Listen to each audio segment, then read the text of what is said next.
Dalam Injil ini dikisahkan bahwa Yesus sebetulnya mengungsi karena di selatan, di daerah Yudea, ada berita Yohanes Pembaptis ditangkap.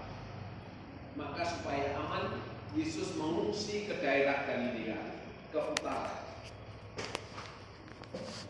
Dan di Galilea itulah Yesus menemukan murid-muridnya yang pertama, tapi juga mewartakan tentang pertobatan serta mulai memberikan pelayanan dan penyembuhan. Kalau kita perhatikan tadi di Injil, Yesus memanggil murid-muridnya ketika mereka bekerja dalam pekerjaan sehari-hari, yaitu sebagai nelayan. Simon dan Andreas sedang mencari nafkah untuk keluarganya, dipanggil Yesus dan mengikutinya. Demikian pula Yakobus dan Yohanes, anak-anak Zebedeus. Mereka juga baru bekerja dan diajak oleh Yesus, dan mereka langsung meninggalkan dan mengikuti Yesus. Yang menarik apa?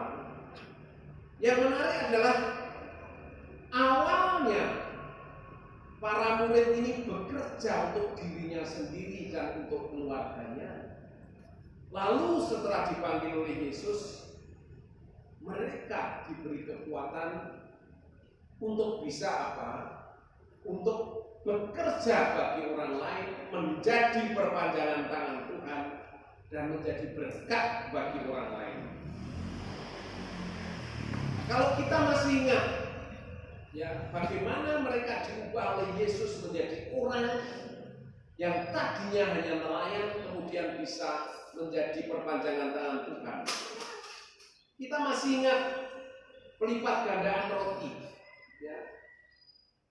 Saudara-saudara masih ingat waktu mereka mengatakan kepada Yesus, suruhlah orang-orang itu pergi supaya mereka ke desa-desa dan kampung sekitar ini untuk mencari tempat penginapan dan makanan, karena di sini kita berada tempat yang sunyi. Apa yang dikatakan Yesus? Yesus mengatakan kepada mereka, kamu harus memberi mereka makan. Lalu para murid mengatakan apa? Yang ada pada kami hanya 5 roti dan 2 ikan. Yesus mengatakan, berikan itu. Dan ketika Yesus memberkati roti dan ikan itu, semua orang bisa makan kenyang, bahkan ada sisanya 12 batu. Maksudnya apa di sini mau kalau dikaitkan dengan panggilan para murid tadi? Betapa janji Yesus bahwa akan menjadikan mereka berkat bagi orang lain sungguh terjadi. Mukjizat pelipat gandaan roti tidak akan terjadi kalau mereka juga tidak dengan sukarela memberikan yang mereka miliki meskipun sekecil apapun. Dan ini artinya bagi kita apa? Kalau kita juga mau menyediakan diri dan mau berbagi sekecil apapun dan kemampuan kita yang sedikit apapun, asal itu untuk orang lain dibagikan, untuk peduli pada orang lain, Yesuslah yang akan lipat gandakannya. Di situ kita akan mengatakan, kadang-kadang kita itu saya tidak punya bakat, saya tidak bisa ini, saya tidak bisa itu. Yang penting apakah kita rela untuk melakukannya. Yang penting apakah kita mau itu untuk membantu orang lain. Kalau kita rela seperti itu, akan terjadi mukjizat. Yesus yang akan melipat gandakan. Jadi ini menarik bagi kita karena apa? Kalau dalam teologi kita orang Katolik ada kerjasama antara rahmat dan usaha kita.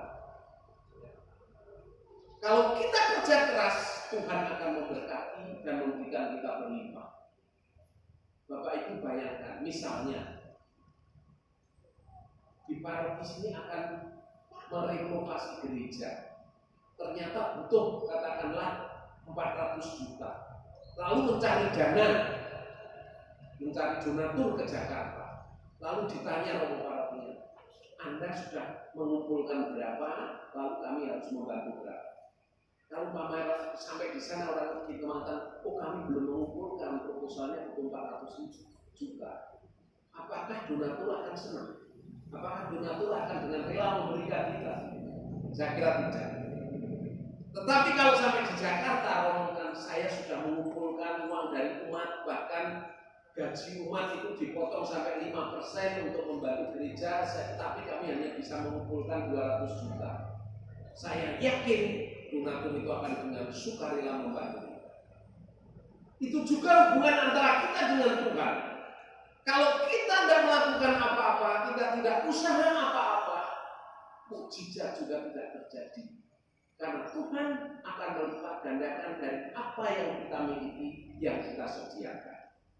Jadi dengan kata lain, masuk kerajaan surga itu bukan instan, tapi butuh kerjasama kita.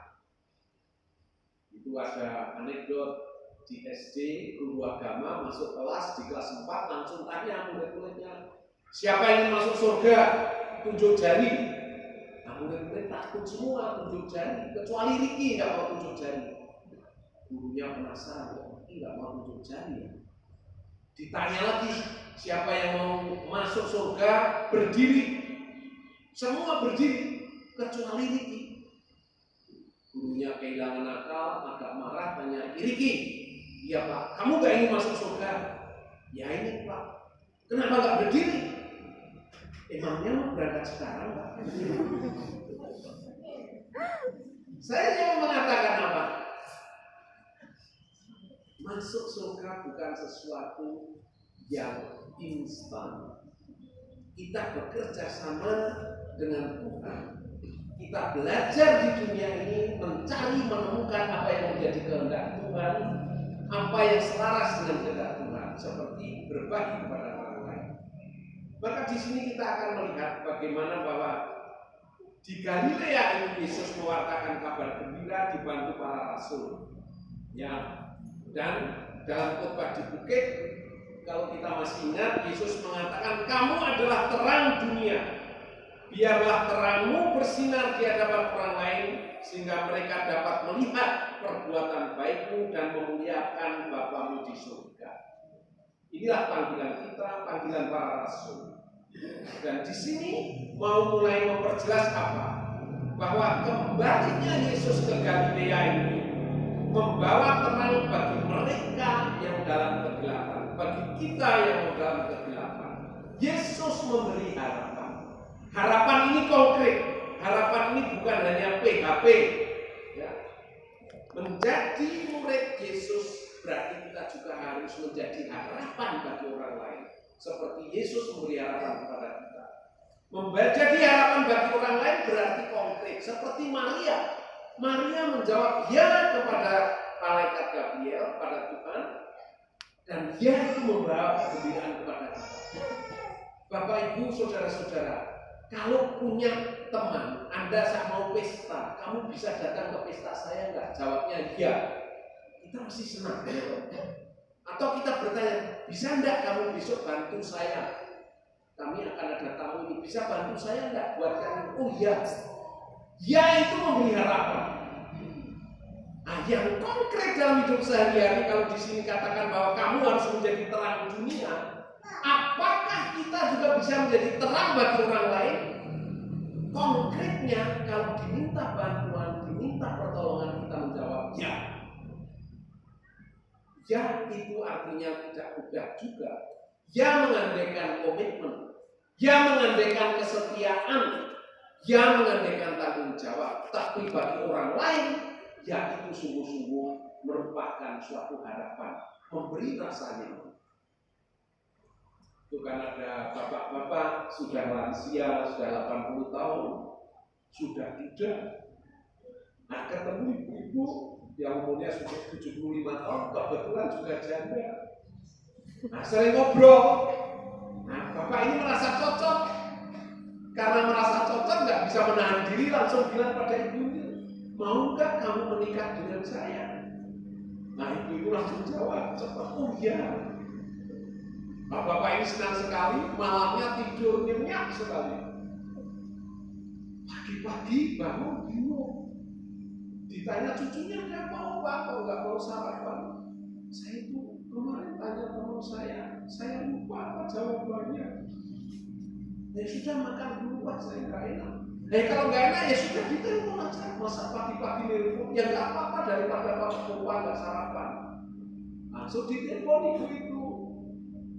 Kaget ibu, kok tumben pagi-pagi nelpon? Iya saya mau. Kenapa? Sudah ngomong aja. Ada apa?